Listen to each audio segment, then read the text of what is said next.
There's two types of technologies in the world, according to economists: general purpose technologies, or GPTs, and single purpose tools.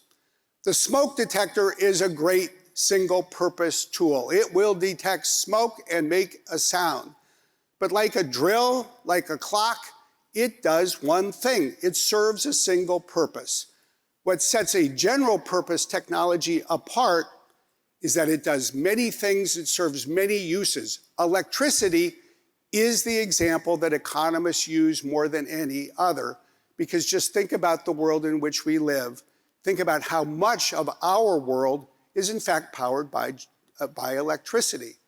Now, what's interesting is when you look at the past 300 years, really the 300 years of humanity that have been propelled by ongoing technology, what you see is that we've lived through three major industrial revolutions, and every one of them was based on one or two GPTs, general purpose technologies.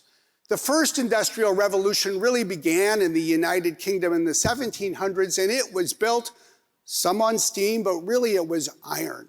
And the ability to take iron and start to mechanize and industrialize an economy.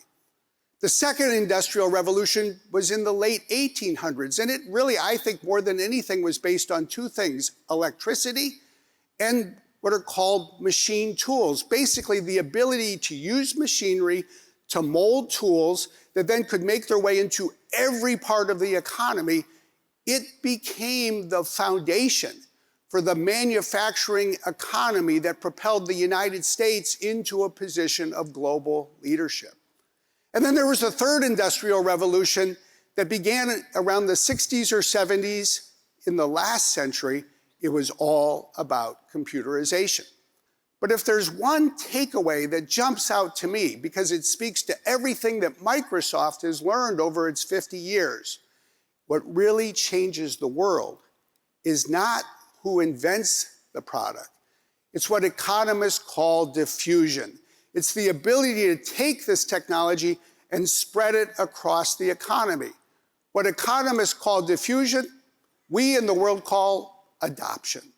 It's called people using technology across a country, across an economy, hopefully around the world.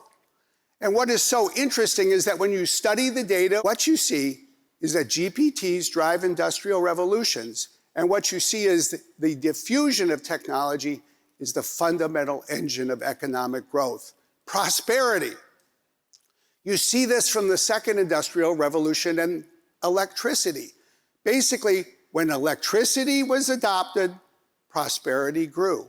You see this in the United States. You see it in Indonesia. You see it in Brazil. You see it in every country for which we have data anywhere in the world. That fundamentally changed the world as electricity and other things like machine tooling spread.